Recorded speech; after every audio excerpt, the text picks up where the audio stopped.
and gentlemen, the United Green Movement Party leader, David Maraga, has joined the Linda Mwananchi that held a function today in the Kisii region. And David Maraga, for the first time appearing in a Linda Mwananchi forum and promising to work with leaders of Linda Mwananchi and other leaders in the united opposition. This is what David Maraga did say in the Linda Mwananchi rallies in the Kisii region that were happening today. Ndio sababu nimekuja hapa, tumeungana na watu wa Linda Mwananchi. Tunakuja kufanya kazi na nyinyi. Bwana Omondi Karoli. Tunataka kufanya kazi na watu ambao wanataka kurudisha Kenya yetu pahali iko. Kenya is a very rich country. Kenya is a very rich country. Nimetembea nchi nyingi, nimeona. Ile ambao inaangamiza sisi ni ule wizi wa mali ya umma. Pesa inaibwa ile inaenda. Leo kwa gazeti mliona kilomita moja huko KPA inachengwa with 6 billion 1 kilometer. Ukiuliza wale mainjinia wakwambie ni pesa ngapi inachenga barabara kilomita moja, watakwambia hiyo ndio ile wizi inaendelea. Tunataka kusimamia. Ladies and gentlemen, that shows you a very clear image of the 2027 general election. It's now clear that David Maraga's chances of running for presidency have really reduced by the fact that he has agreed to work with the Linda Mwananchi and the united opposition. Remember that David Maraga comes from the Kisii region, where also Fredo Matiang'i comes from. And about 2 weeks ago, there was a meeting between David Maraga and Matiang'i, and of course Kisii elders. And I think in this meeting they discussed and agreed to move together as we approach the 2027 general election. Now, what does this mean? David Maraga will be on the table of negotiation. When Kalonzo will be there, Matiang'i will be there, Sifuna will be there, and all those leaders, including Eugene Wamalwa, all those leaders of the united opposition, and Linda Mwananchi, when they sit down to negotiate who will be the flag bearer, David Maraga from the Kisii region will be there, and Fredo Matiang'i will be there. Automatically, it only means that from Kisii region, they must get one person who will represent the Kisii region, because you cannot have two leaders from the Kisii region, both of them going for that seat. And in that case, Matiang'i will take the superiority, and of course, maybe Maraga will be given a different position in the government or in the united opposition lineup for the 2027 general election. This includes even different offices. There will be a lot of offices, CS offices, and a lot of the offices that leaders or principals in this united opposition will be promised or will agree upon as they approach the 2027 general election. But another thing that unfolded in the Kisii rally is that the Linda Mwananchi brigades really came on Simbarati, because remember that Simbarati side greatly associates with the Tutam side, and today Senator Nyonga attacked Simbarati and promised to take Simbarati home.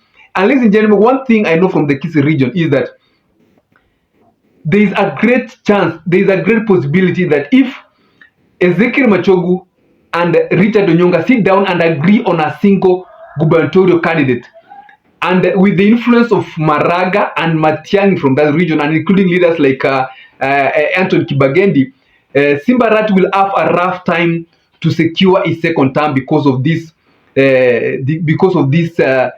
conditions and these things that are happening on the ground. Remember that Matiang'i will have a great influence on the senatorial, gubernatorial, and even the government rep position of Kisii County. These are likely to be allies of Fredo Matiang'i, because Matiang'i greatly influences a greater percentage of people from the Kisii region. For the members of parliament, too early to predict, but also the side that the people will align themselves with the Linda Mwananchi united opposition. Fredo Matiang'i from the Kisii region will have a high possibility or a high chance of being re-elected. Another thing that came out from the Kisii rally is that there have been disruptions. Goons tried to disrupt the functions of the Linda Mwananchi, especially in the center between called Keumbu, a center between Kisii town as you are heading to Keroka. The Kisii town is the road that Kisii town that heads to Nairobi from Kisii town, and there was a disruption of people rally, and there was a stoppage for quite a time. And I think there was a planned address of the people in the Keumbu Market Center, but that was disrupted, and the Linda Mwananchi brigades proceeded to the next town, which is a bigger town ahead, that is called Keroka, one of the centers when you're leaving Kisii town. Now, the Linda Mwananchi, also one thing that came out is that Sifuna promised the people of Kisii that there are people thinking that he'll be used to divide the voting bloc of the united opposition, all the people who are on the one-time side, and promised that he is not going to be used. He'll be in the negotiation, and whatever outcome that will be agreed, he'll eat to it, but he will not be used to divide the votes of the united opposition, so that the two-term side gets an advantage. He will work closely with the united opposition and other leaders who have one aim of making President Ruto a one-term president, and in that discussion, he'll ensure that they produce one flag bearer. Ladies and gentlemen, this the unfolding from the Kisii na Mwananchi tour, and a lot of leaders attending it, including Babu Wino. Of course, Irun Kangata was there, and Irun Kangata coming in with very great agendas. Of course, him coming into the Linda Mwananchi as a leader who is idea based, because he was coming up with the issues of health, issues of education, and it's a good display from the Linda Mwananchi side, now that they have a person who can address on issues. Remember that there have been a lot of criticism that they need to go to issue, addressing about solving issue, and Irun Kangata did that very well today, addressing issues that are affecting the country and how maybe they'll be resolved as we approach, or when they take government in 2027. That's the unfolding from the Kisii region. You can tell me what you think about the Linda Mwananchi side, and what you think about the speeches or the attacks that have been made on Simbarati, and Onyonga promising to take Simbarati home. What do you think does that imply, and what's the implication of Maraga joining the Linda Mwananchi today?